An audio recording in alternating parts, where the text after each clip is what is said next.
mulia memuji kebesarannya. Dia yang layak, Allah yang kudus, agung dan mulia, Raja segala raja.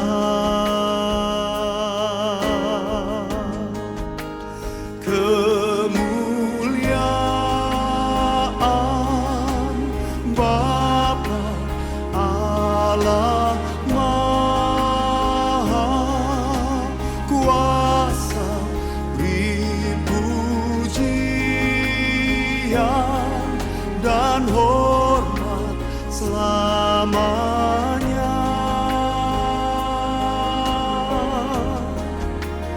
Kemuliaan Bapa Allah Maha Kuasa, beri pujian dan hormat selamanya.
Mazmur 91.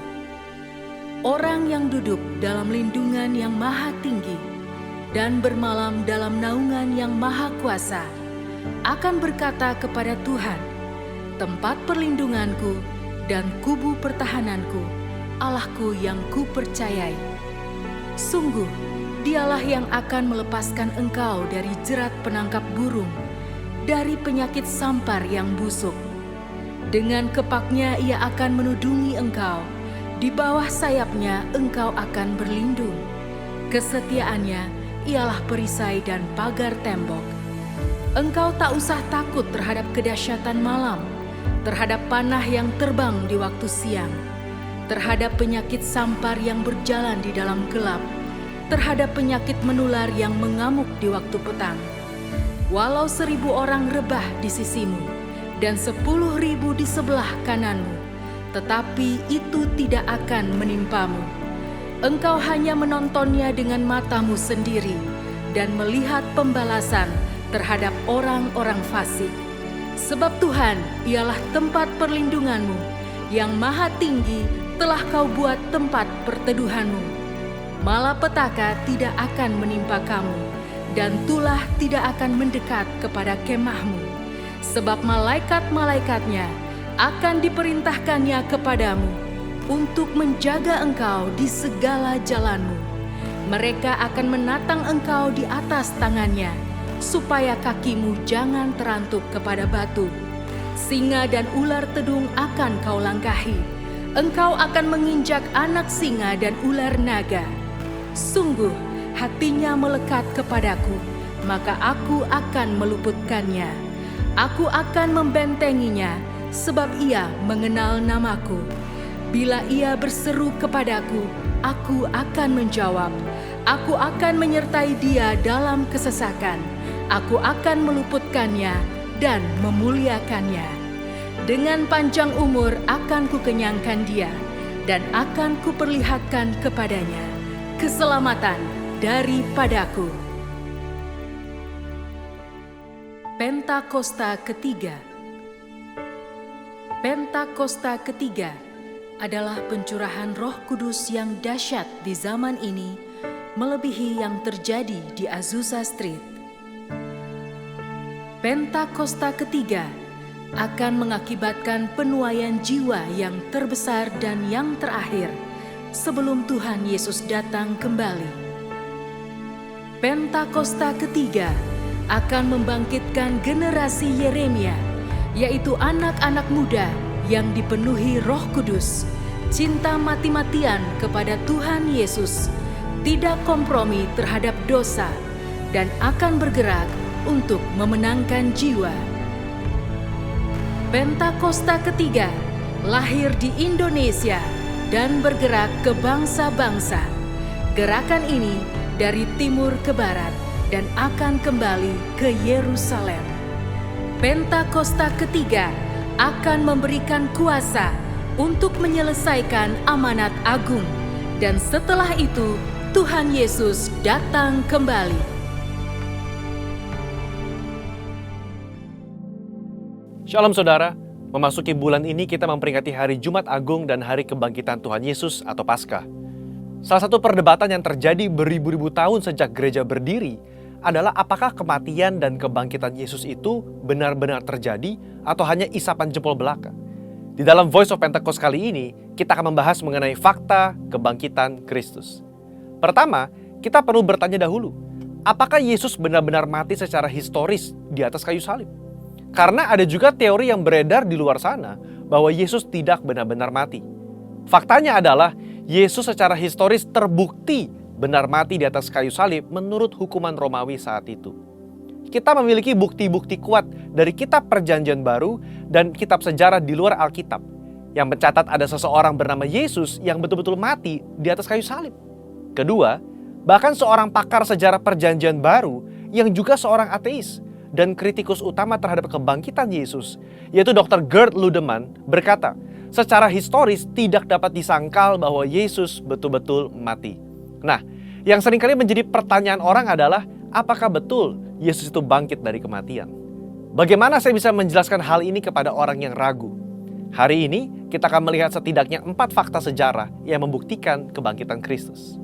Pertama, fakta bahwa kubur Yesus itu kosong.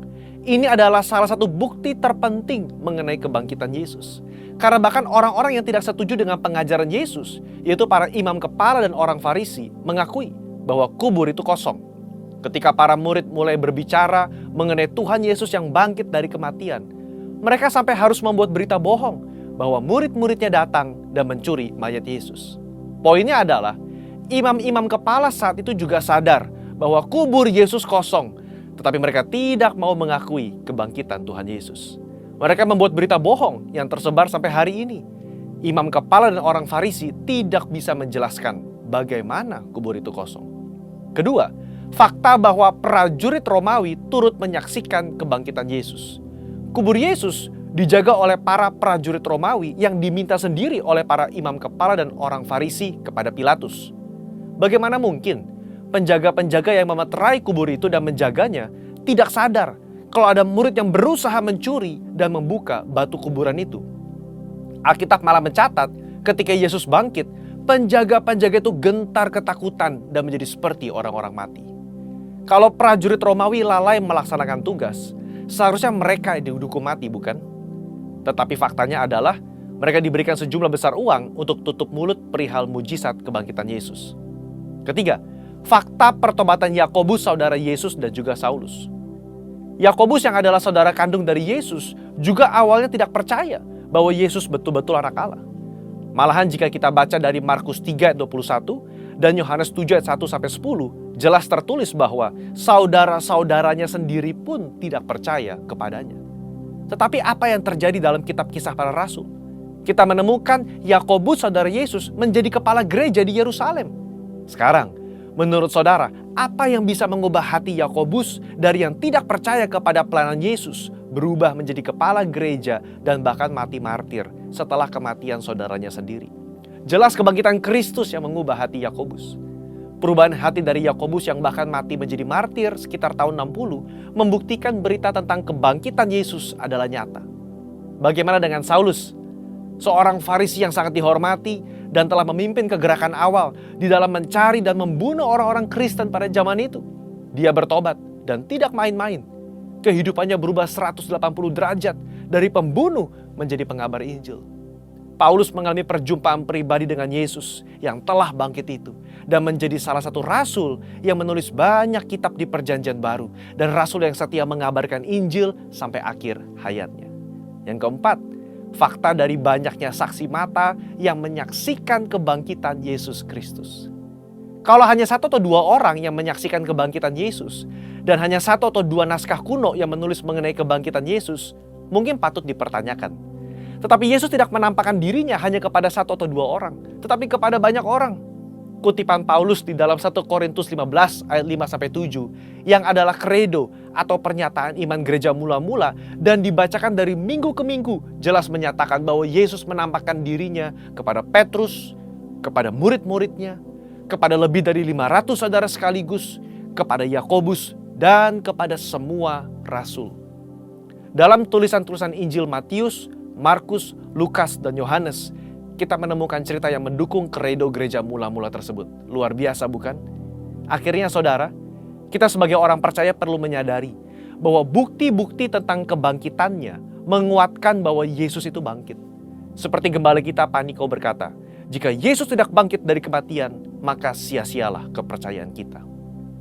Bukti sejarah hanya membantu untuk menguatkan iman kita, tetapi tidak menjadi dasar iman kita. Berbahagialah setiap kita yang percaya namun tidak melihat. Amin. Tuhan Yesus memberkati. Saudara, untuk penjelasan lebih lengkapnya dari tim teologi kami, silakan klik link yang ada di atas atau scan QR Code yang tersedia. Sekali lagi, Tuhan Yesus memberkati.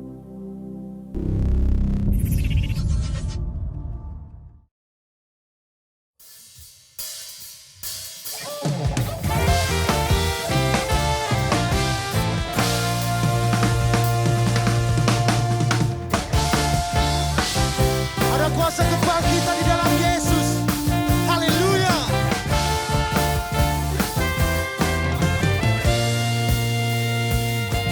Padaku telah diberikan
good to you and me.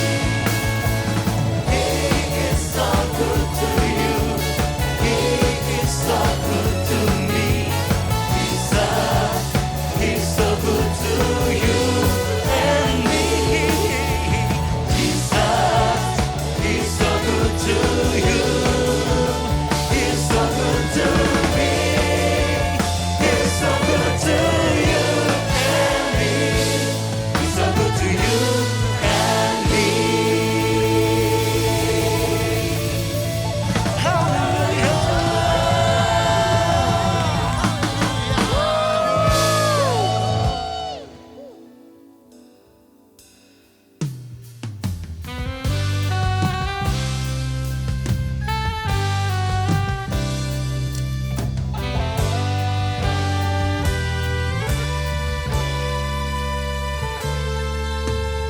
Ku hidup oleh anugerah-Mu, yang terbaik ku terima dari-Mu.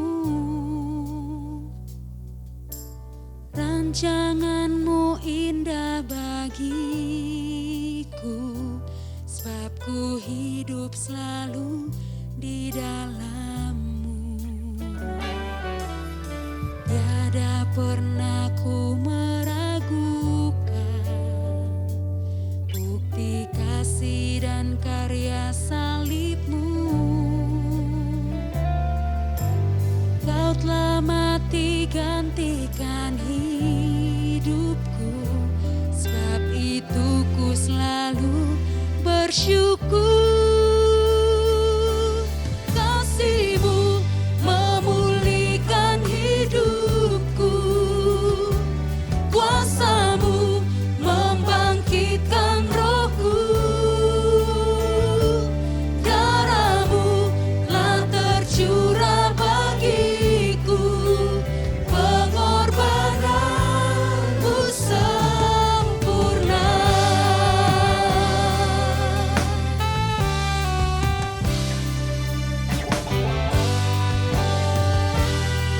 Pengorbanan-Mu sempurna buat setiap kami. Ku hidup oleh anugerah-Mu, yang terbaik ku terima dari-Mu. Rancangan-Mu indah bagiku, sebab ku hidup selalu di dalam-Mu. Tiada pernah ku meragukan kasih dan karya salib-Mu. Kau telah mati gantikan hidupku, sebab itu ku selalu bersyukur. Kasih-Mu memulihkan hidupku, kuasa-Mu membangkitkan rohku. Darah-Mu telah tercurah bagiku, pengorbanan-Mu sempurna. Kasih-Mu memulihkan hidupku, kuasa-Mu membangkitkan rohku. Darah-Mu telah tercurah bagiku, pengorbanan-Mu sempurna. Pengorbanan-Mu yang sempurna yang kami alami, ya Tuhan, itu menyelamatkan kami.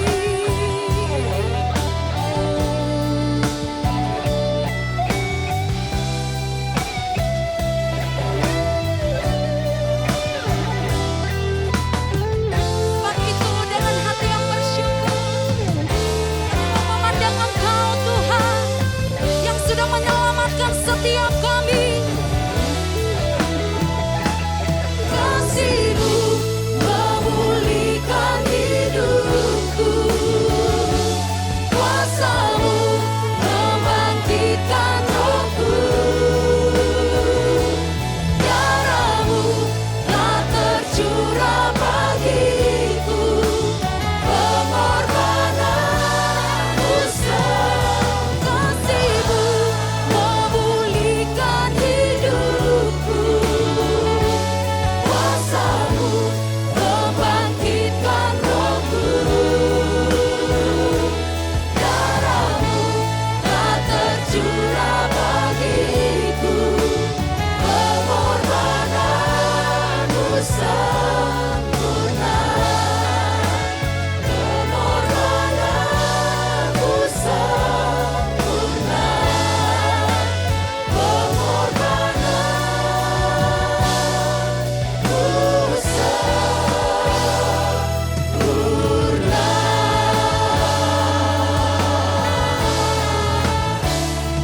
Raja mulia.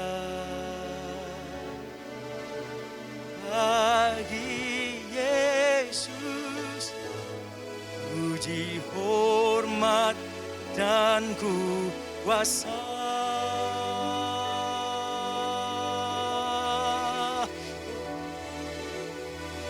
Mulia, agung kerajaannya, dari surga datang untuk nak umatnya. Kau mulia Tuhan, oh mulia, sembah Raja mulia. Bagi Yesus puji, hormat, dan kuasa. Kau mulia, mulia, agung kerajaannya, Yesus dari surga datang untuk genap umatnya. Dipuji, ditinggikan, dipuji, ditinggikan, namanya Yesus. Hormat dan muliakanlah Yesus Raja. Oh, mulia, sembah Dia. Dia mati dibangkitkan.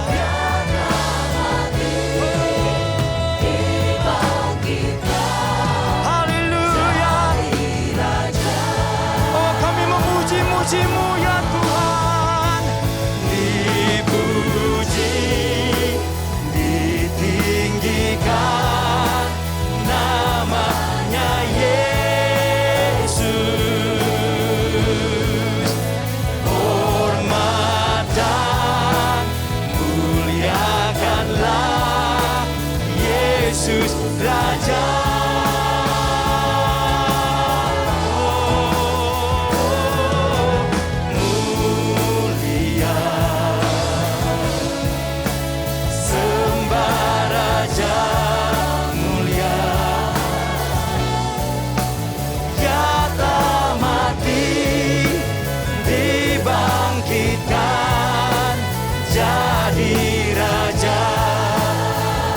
Yang mati dibangkitkan, Dia telah mati, dibangkitkan, jadi Raja.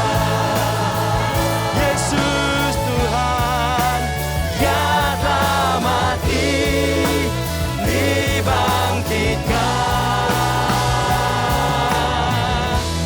jadi Raja.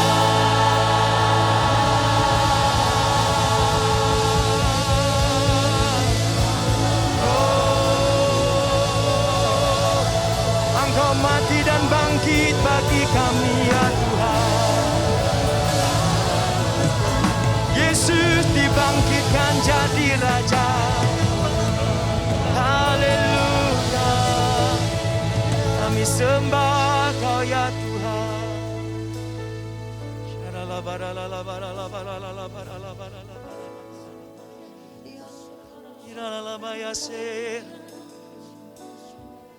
Kau mulia bagi kami. Tiada yang seperti Engkau Tuhan.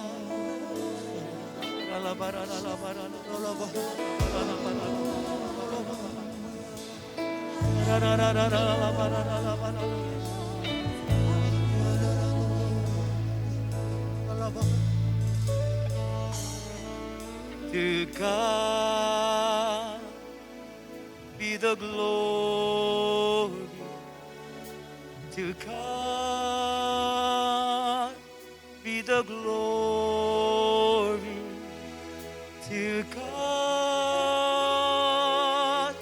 be the glory for the things He has done. With His blood He has saved me. With His power He has raised me. To God be the glory for the things He has done. To God be the glory. To God be the glory. To God be the glory. To God be the glory for the things He has done. With His blood He has saved me. With His power He has raised me. To God be the glory for the things. To God be the glory. To God be the glory. To God be the glory.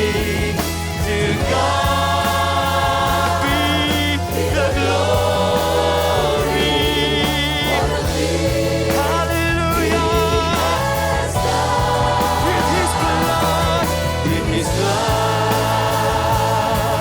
He has saved me. With His power, He has raised me.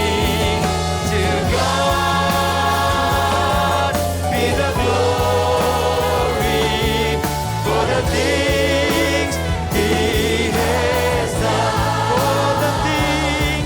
For the things He has done. For the things He has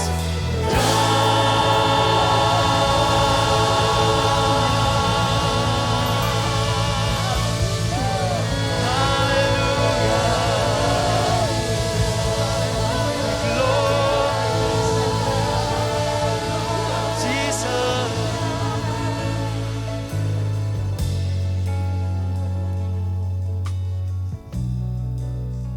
Kekasih-kekasih Tuhan, dimanapun kita berada, di dalam hadirat Tuhan, mari kita sama-sama berdoa. Bapa, kami bersuka cita. Yesus telah bangkit mengalahkan maut. Terima kasih Tuhan, terima kasih. Dan dalam Kristus Yesus, Engkau telah membangkitkan kami juga dan memberikan tempat bersama-sama denganmu di sorga. Supaya pada masa yang akan datang, Engkau menunjukkan kekayaan kasih karunia-Mu kepada kami berlimpah-limpah. Sesuai dengan kebaikan-Mu terhadap kami jemaat-Mu ya Tuhan, di dalam Kristus Yesus. Terima kasih untuk lawatan-Mu, terima kasih untuk jamahan-Mu. Kami menikmati ya Tuhan tinggal di dalam hadirat-Mu. Engkau yang mengaruniakan kepada kami jemaat-Mu, iman yang mengalahkan dunia, kekuatan yang baru. Kami bersyukur ya Tuhan, Engkau Allah yang membangkitkan kami. Engkau memulihkan, menyembuhkan kami jemaat-Mu. Terima kasih Tuhan, terima kasih. Saat ini kami berdoa ya Tuhan kepadamu. Berkatilah Gembala Rayon 2, Gembala yang kami kasihi ya Tuhan. Hamba-Mu Bapak Niko Nyoto Raharjo. Terima kasih Tuhan. Kami bersyukur bahwa Engkau memakai hamba-Mu luar biasa. Di era Pentakosta yang ketiga, bersama-sama dengan generasi demi generasi, di dalam satu frekuensi menyelesaikan amanat agung-Mu. Terima kasih Tuhan, terima kasih. Kami akan melihat penuaian yang besar terakhir terjadi hari-hari ini. Dimanapun hamba-Mu berada, karuniakan kepada hamba-Mu ya Tuhan, telinga yang mendengar, hati yang peka, sehingga dapat menuntun jemaat-Mu dimanapun kami ya Tuhan. Kami mengerti akan apa yang menjadi kehendak-Mu. Terima kasih Tuhan, terima kasih. Kami memberkati juga ya Tuhan pelaksana harian Gembala Rayon 2 Bapak Beni Gunawan. Berikan ya Tuhan mata hati yang terang, pikiran Kristus, bahkan belas kasihan kepada jiwa-jiwa Engkau limpahkan dalam hatinya. Ya Tuhan, Engkau pakai hamba-Mu masuk dalam kehendak-Mu lebih lagi ya Tuhan. Terima kasih Tuhan, terima kasih kami memberkati hamba-Mu dengan keluarga ya Tuhan, Kau pakai luar biasa. Kami juga mau memberkati ya Tuhan, kelima wakil gembala di Rayon 2. Dimanapun hamba-Mu Engkau utus, kami percaya Engkau juga hadir di sana. Bahkan Engkau nyatakan kuasa-Mu. Ya Tuhan, Engkau pakai luar biasa hamba-hamba-Mu ya Tuhan. Engkau lindungi beserta keluarga yang dikasihi. Kami percaya ya Tuhan, Engkau pakai, bahkan Engkau urapi ya Tuhan. Terima kasih ya Tuhan. Saat ini kami mau berdoa bagi Indonesia, negeri kami tercinta. Ya Tuhan, kami percaya Engkau bangkit, Engkau hidup, Engkau telah menebus Indonesia. Karenanya kami perkatakan, Indonesia bangkit bagimu juga. Indonesia pulih ya Tuhan. Indonesia disembuhkan, ekonominya, hasil buminya, kebudayaannya. Dimanapun hamba-hamba-Mu ya Tuhan berada, kami percaya masyarakat Indonesia dapat melihat terang-Mu yang besar. Bangkit ya Tuhan, menjadi negeri yang ternama, negeri yang termasyur, di mana Engkau nyatakan kemuliaan-Mu. Kami memberkati hamba-Mu ya Tuhan, Presiden kami Bapak Joko Widodo, Wakil Presiden Bapak Maruf Amin. Kami bersyukur ya Tuhan, Engkau pakai hamba-hamba-Mu ya Tuhan. Dengan takut akan Tuhan, Engkau pakai bersama Kabinet Indonesia Maju. Pemerintah dari pusat sampai ke daerah, tertinggi sampai terendah, Polri, TNI, seluruh perangkat eksekutif, yudikatif, legislatif. Engkau pakai ya Tuhan, membawa bangsa ini menjadi bangsa yang luar biasa. Terima kasih Tuhan, terima kasih. Dalam hadirat-Mu kami mau tinggal tenang. Kami mau buka hati kami. Kami mau menyambut firman-Mu yang berkuasa untuk mengubahkan kami. Pakai hamba-Mu ya Tuhan untuk menyampaikan isi hati-Mu. Engkau yang mengurapinya, Engkau yang memakainya, sehingga kami boleh berjumpa dengan kebenaran-kebenaran-Mu. Terima kasih Tuhan, terima kasih. Kami bersuka cita, Engkau bangkit, Engkau hidup. Haleluya, haleluya. Dalam nama Yesus kami berdoa, dan Engkau Allah yang menjawab doa-doa kami. Haleluya, amin. Haleluya, selamat Paskah. Pada hari Minggu kebangkitan, kita semua bersuka cita.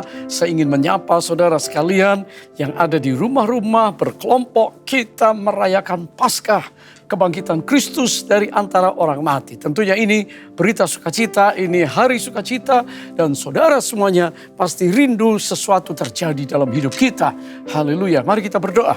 Bapa, terima kasih karena Engkau izinkan kami memasuki Paskah 2022. Urapi firman-Mu dan kami sekalian yang lemah, yang sakit, berbeban berat, dan juga sedang mengalami pergumulan dan masalah. Tuhan pulihkan, sembuhkan, dan bangkitkan kami.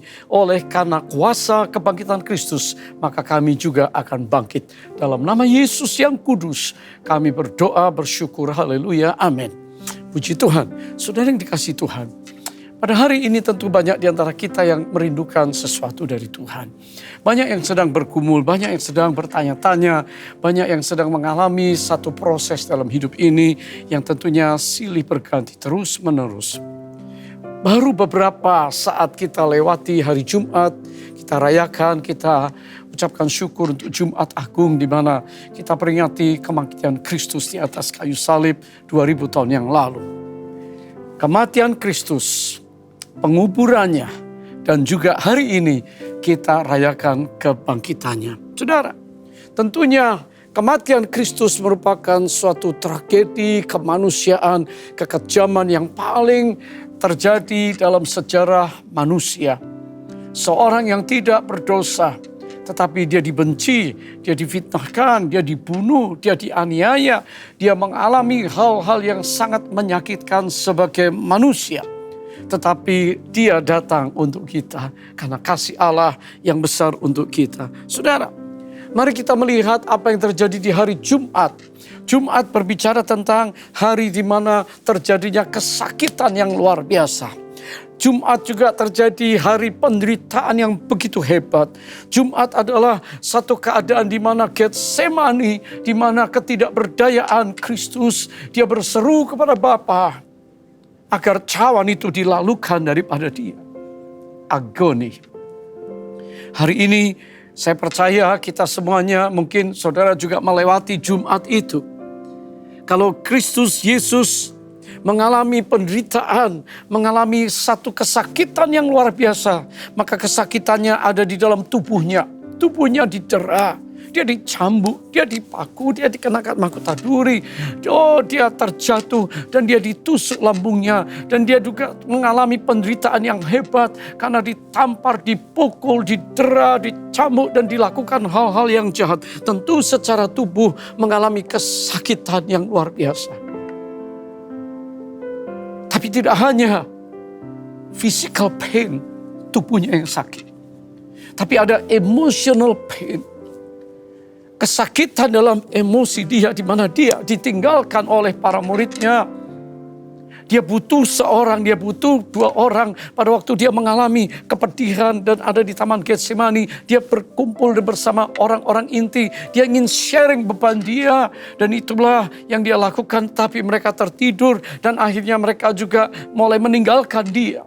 Dia seorang diri, kesepian, dan di dalam keadaan yang luka, dia mengalami keadaan di mana dia ditinggalkan. Dan pada waktu dia di atas kayu salib, seolah-olah Bapa memalingkan wajahnya, nggak tahan melihat Sang Putra Kudus sedang memikul beban dan dosa umat manusia. Dia merasa ditinggalkan. Dan orang hanya melihat dari jauh, maka olok-olokan, penistaan, oh Tuhan, kekejaman yang dilakukan kepada dia luar biasa dari cemooh orang, dan orang mencaci maki dan mengata-ngatai dia apa yang dia pernah katakan. Kalau memang kau anak Allah, kau berkata runtuhkan bait Allah dan aku membangun pada hari yang ketiga. Sekarang turunlah dari atas kayu salib. Bahkan penjahat di kiri dan kanan, salah satunya ikut mengolok-olok dia. Bukan hanya prajurit, bukan hanya para imam, ahli Taurat, tetapi juga seorang penjahat yang ada di salib juga mengolok-olok dia. Luka secara emosi. Tetapi yang paling berat pada waktu dia merasakan bagaimana secara spirit, pada waktu dia merasakan bahwa surga meninggalkan dia, dia harus memikul penderitaan dosa umat manusia. Namun dia berkomitmen. Dia datang untuk mengasihi dunia ini. Dia datang untuk mengasihi saudara dan saya. Sehingga dia menyelesaikan sampai nafas terakhir dia serahkan kepada Bapa. Ke dalam tanganmu ku serahkan nyawaku. Lalu dia putus nyawa. Saudara dikasihi Tuhan. Hari ini mungkin saudara juga mengalami. Saudara mengalami pain, kesakitan. Saudara mengalami penderitaan dalam hidup ini yang tidak ada habis-habisnya. Saudara juga mengalami satu keadaan agoni, berseru, berteriak, dan mengalami tekanan yang begitu hebat, depresi yang berat. Itu hari Jumat. Apa yang terjadi selanjutnya? Sabtu. Yesus mati dan dia dikuburkan. Kuburnya di Zil Batu yang besar ditutupkan dan dijaga oleh tentara-tentara prajurit-prajurit yang gagah perkasa. Saudara, bagaimana nasib murid-murid? Mereka kehilangan, mereka kesepian, mereka ketakutan. Seakan-akan Kristus yang dulu berkata, akulah roti hidup yang turun dari surga. Sekarang gak ada lagi. Kristus pernah berkata, akulah gembala yang baik. Dan aku memberikan nyawaku bagi domba-domba. Tapi mana dia sekarang mati? Kristus yang dulu menghidupkan Lazarus, pemuda Nain. Kristus yang mengalahkan maut. Sekarang dia sendiri mati. Kristus yang dulu penyembuh, menyembuhkan semua orang. Bahkan melepaskan orang yang dirasuk setan. Sekarang tidak berdaya dan dia mati, terkubur. Yesus yang mengubah air menjadi anggur, yang meneduhkan badai. Sekarang dia tidak berdaya. Dan sehingga para murid menjadi bingung. Para murid mungkin merasa saat ini mereka kehilangan iman. Lost their faith. Mereka juga merasa kebingungan, satu confusion.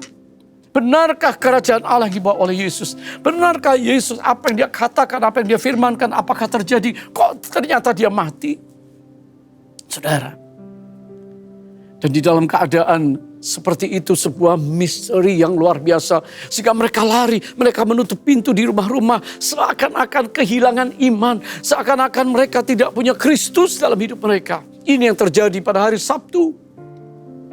Yesus tetap ada di dalam kubur. Saudara, hari ini mungkin saudara mengikuti Paskah Kebangkitan. Tetapi hidupmu kau merasa, aku sedang lost.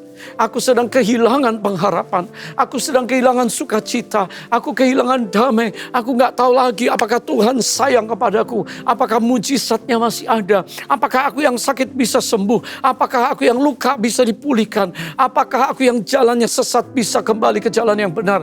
Aku sedang kebingungan. Banyak orang Kristen yang sedang mengalami kebingungan. Anak-anak muda, orang-orang tua.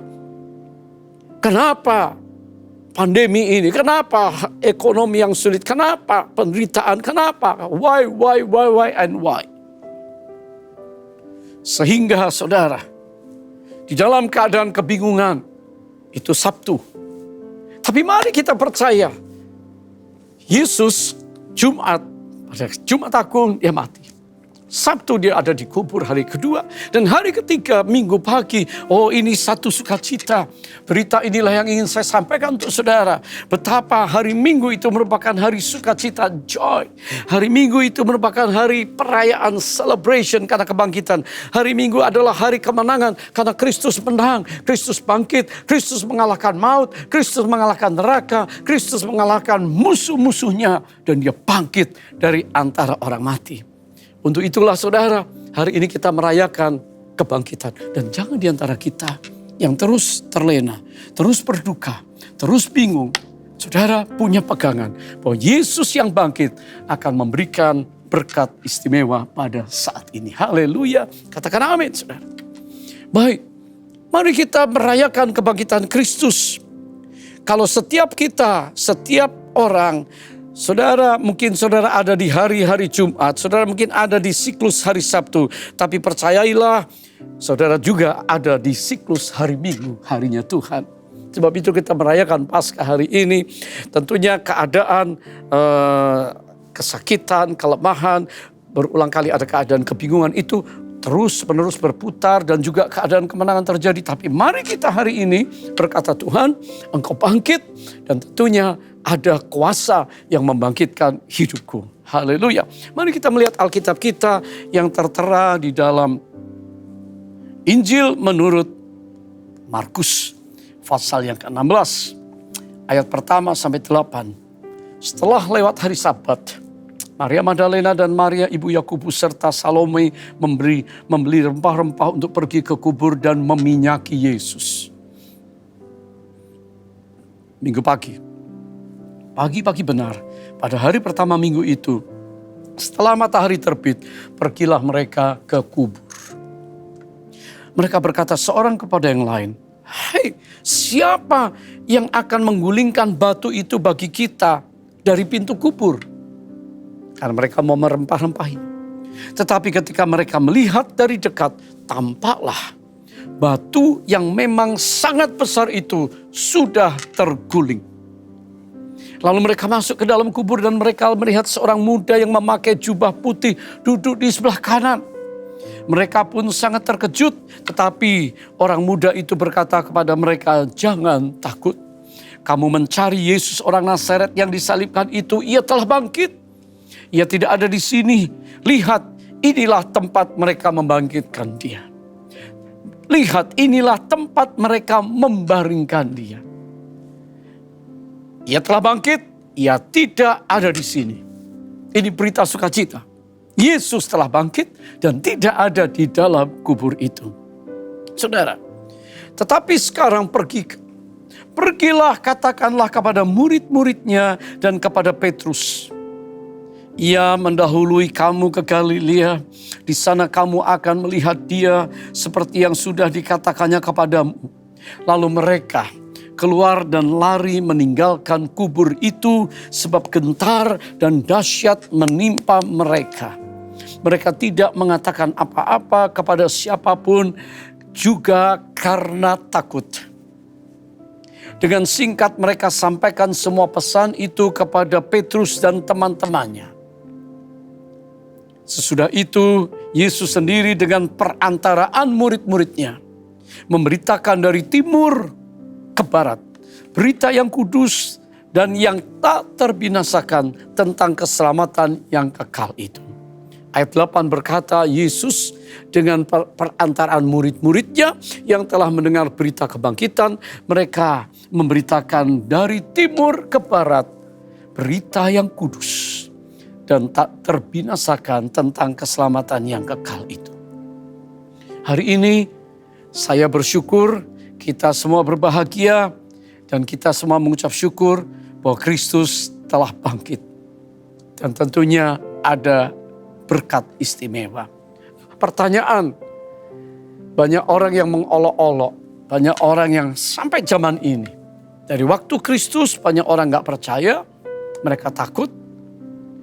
Pada hari ini juga masih banyak orang gak percaya.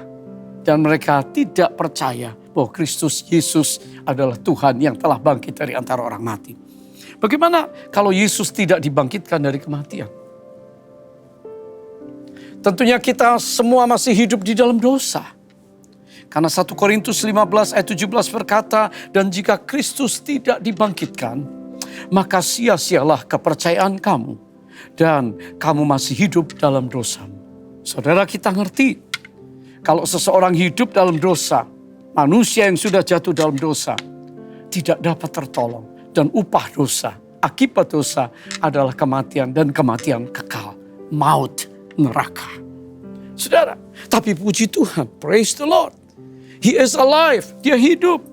Dan saudara, karena dia hidup, maka kita bisa memperoleh hidup yang berkemenangan. Setiap hari, pada waktu kita bersalah, pada waktu kita butuh pengampunan, dan kita datang, anugerah itu cukup untuk saudara dan saya. Di tahun yang baru ini, di hari kebangkitan ini, di tahun paradigma baru ini, datanglah tiap hari kepada Tuhan dengan berkata, Tuhan, aku ingin lebih daripada pemenang itu. Kenapa? Karena Kristus hidup di dalam saya dan kuasa sengat dosa telah dipatahkannya. Haleluya. Saudara, bagaimana kalau Kristus tidak dibangkitkan? Oh, roh kematian atau kematian itu memang ditakuti. Manusia semua tidak ingin mati. Dan tentunya death is so powerful. Kematian itu sangat besar kuasanya atas setiap manusia. Tidak ada di antara kita yang mampu menahan kematian. Paling kaya, orang yang paling pintar, dokter, apapun juga di dunia ini tidak ada yang dapat menahan yang namanya kematian. Kalau waktunya sudah tiba dan tidak bisa dilangkahi lagi, maka kita pun semua akan selesai masuk dalam perhentian. Markus 9 ayat 31 bagian B berkata, Yesus berkata kepada mereka, anak manusia akan diserahkan ke dalam tangan manusia, ya, dan mereka akan membunuh dia. Dan 3 hari sesudah ia dibunuh, ia akan bangkit. Ternyata Yesus, dia berbicara bahwa dia akan dibunuh. Tapi hari ketiga dia akan bangkit. Dan kuasa kebangkitan Yesus ini menyebabkan hari ini kita semuanya yang mati di dalam Kristus, kita tidak perlu takut. Siapa yang ada di dalam Kristus? Kematian orang benar itu mulia. Karena waktu kita tutup mata di bumi ini, kita akan buka mata di Firdaus di surga. Saudara, kematian hilang kuasanya karena kubur itu kosong dan Yesus bangkit. Yesus berikan nyawanya dan dia bisa mengambil kembali. Itu firman Tuhan. Boleh kita katakan amin, saudara. Haleluya. Kalau Yesus tidak dibangkitkan, maka kita tidak punya pengharapan akan masa depan. Sebagus orang kerja, sehebat orang cari duit, apapun yang dilakukan oleh setiap orang, ujung-ujungnya kematian. Tanpa Kristus, maka kegelapan, maka neraka yang akan menjadi bagiannya. Tetapi puji Tuhan, Kristus bangkit, kita punya pengharapan. Terang itu ada di dalam kita, dan hari ini kita semua bersama Yesus, kita tahu kita perlu memberitakan dari timur ke barat amanat agung Yesus Kristus. Markus 16 ayat 8 bagian terakhir dikatakan, sesudah itu Yesus sendiri dengan perantaraan murid-muridnya memberitakan dari timur ke barat berita yang kudus. Tentang kehidupan yang benar, yang kudus. Tentang Allah yang benar, yang kudus. Tentang Roh Kudus yang menaungi, yang hadir, yang mengurapi kita sekalian. Saudara, berita keselamatan yang tidak pernah akan binasa sedang diberitakan hari-hari ini dengan pengurapan Allah Roh Kudus. Inilah kekuatan kuasa kebangkitan menyebabkan hari ini kita bangkit, dipenuhi dengan Roh Kudus, dan kita semua bergerak di dalam kegerakan Allah di akhir zaman ini, menyelesaikan apa yang Yesus amanatkan. Pergi, jadikan sekalian bangsa muridku. Lalu mereka dibaptis dan diajar firman Allah untuk melakukan pekerjaan-pekerjaan dan kehendak Bapa. Saudara yang berkati Tuhan, Yesus berkata di dalam Yohanes pasal 11 ayat 25 dan 26. Jawab Yesus, akulah kebangkitan dan hidup. Barang siapa percaya kepadaku, ia akan hidup walaupun ia sudah mati. Saudara, setiap orang pasti akan mati, tetapi yang percaya kepada Kristus, walaupun dia mati karena sakit, karena tua, karena kecelakaan, karena sesuatu terjadi, maka dia akan hidup. Dan setiap orang yang hidup dan percaya kepadaku tidak akan mati selama-lamanya. Haleluya. Percayakah engkau akan hal ini? Nah, ini pertanyaan. Banyak orang Kristen nggak terlalu percaya. Sehingga hidupnya sembarangan, hidupnya sembrono. Tapi hari ini dengar saudara, kalau engkau percaya kepada Kristus yang telah bangkit dari antara orang mati dan menyelesaikan pengampunan dosa kita, maka kita di dalam Kristus kita akan hidup selama-lamanya. Kalau Kristus tidak dibangkitkan, maka kita tidak bisa melayani Raja itu. Saudara, ada orang-orang yang hari ini hidupnya pas-pasan. Besok makan apa ya? Aduh, bisa nggak bayar uang sekolah ya? Kita melewati Paskah demi Paskah. Ini yang disebut dengan level survival. Hidup yang berjuang. Survive untuk bertahan hidup. Saudara, dan banyak di antara manusia di muka bumi ini sedang pada level itu. Perlu orang lain menolong. Perlu Tuhan membukakan jalan. Dan kalau saudara orang percaya dan hari ini kau hidup dalam level survival. Bertahan saja. Kita berdoa hari ini. Kuasa kebangkitannya, dia pasti memberikan hari depan untuk saudara. Dan kau akan dipelihara dengan ajaib. Karena dia peduli akan hidup kita. Yang diberkati oleh Tuhan, ada level yang kedua, yaitu level orang-orang yang sukses. Semua orang ingin sukses. Sukses artinya berkelimpahan. Besok makan di mana ya? Hari ini mau pakai baju yang apa ya? Saudara, tapi kalau dia tidak pernah membagi ke orang lain, kalau dia tidak pernah melayani orang lain, maka orang yang sukses ini belumlah seorang yang cukup di mata Tuhan. Sukses ukuran dunia belumlah orang-orang yang berkenan kepada Allah. Kenapa? Karena banyak orang yang sukses, kaya, terkenal, makmur, bunuh diri. Banyak orang yang sukses karena bikin jahat. Banyak orang sukses merampok, merampas hak orang lain. Banyak orang sukses korupsi dan menipu dan melakukan hal-hal yang jahat. Sehingga hidup mereka sebetulnya hidup yang kacau. Ada level hidup yang ketiga yang namanya significance. Significance artinya berdampak, artinya bermakna. Apakah hidup kita hari ini kalau Kristus sudah bangkit, hidup kita mau menjadi bermakna.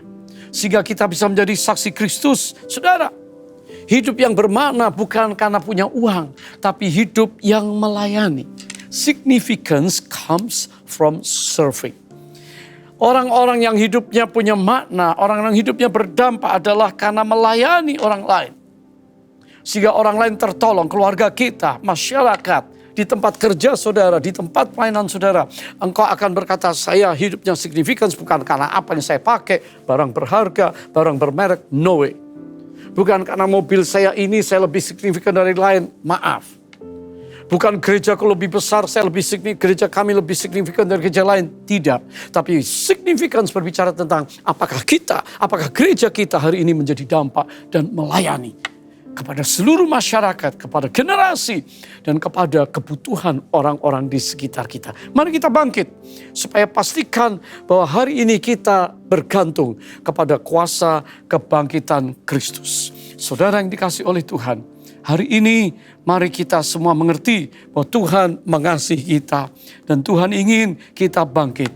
Pemberian Allah yang terbesar, the greatest gift from God is alive. Pemberian Allah yang terbesar adalah hidup, kehidupan itu. Kalau Yesus lahir, saudara juga dilahirkan. Betul? Yesus hidup selama 33 tahun, kita juga hidup. Saya nggak tahu usia saudara berapa. Ada yang sudah senior, ada yang junior, ada yang anak-anak. Jadi pemberian Allah kepada kita adalah kehidupan.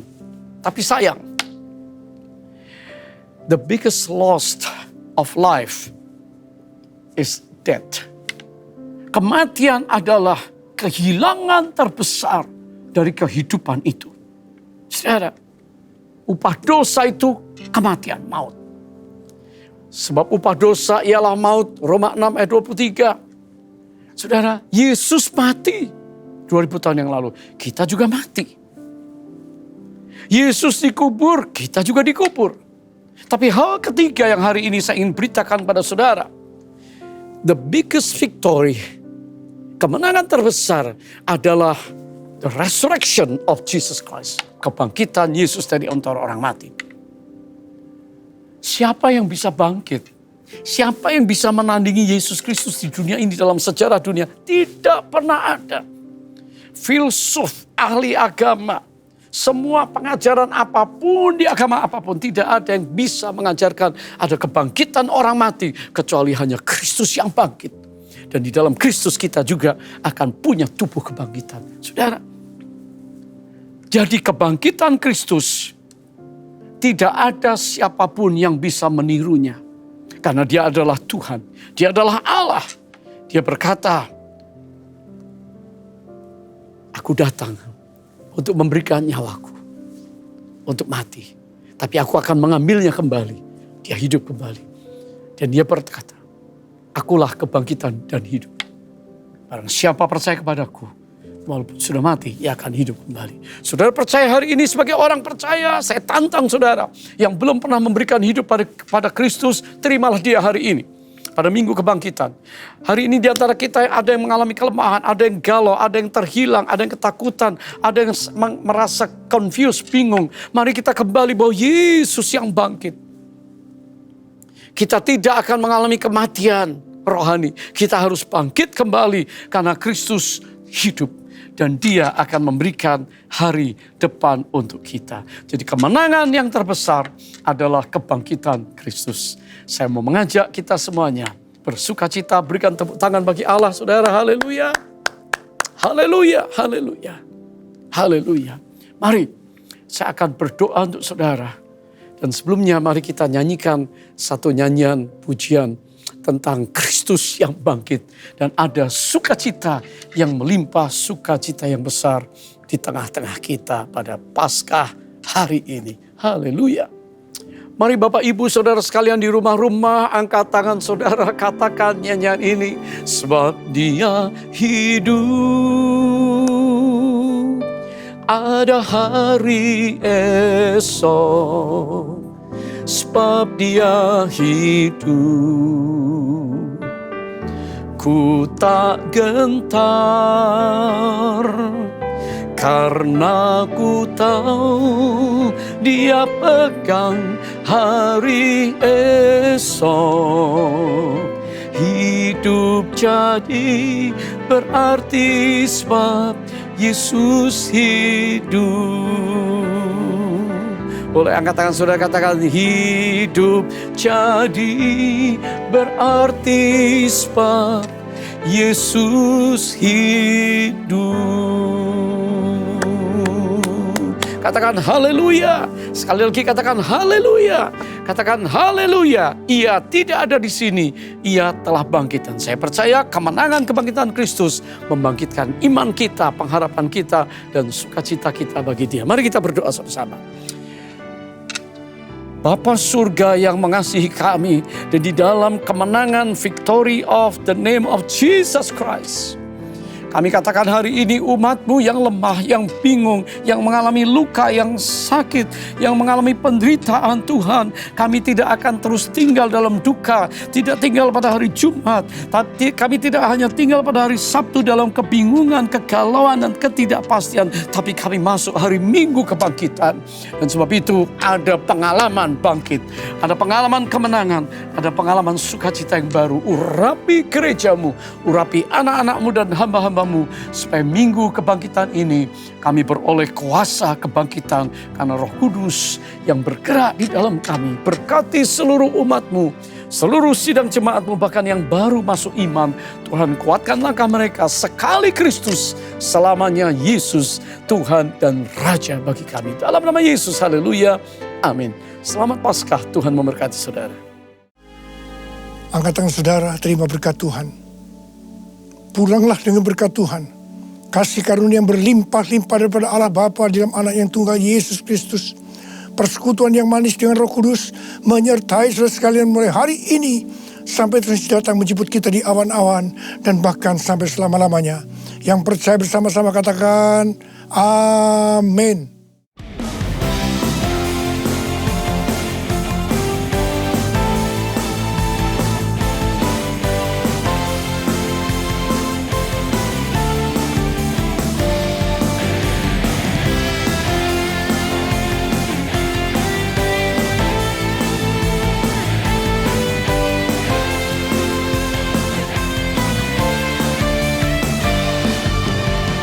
Ceritakanlah kemuliaan-Nya di antara segala bangsa, dan perbuatan-Nya yang sungguh ajaib di antara suku bangsa. Sebab Tuhan Maha Besar dan sangat terpuji, Dia lebih dahsyat dari segala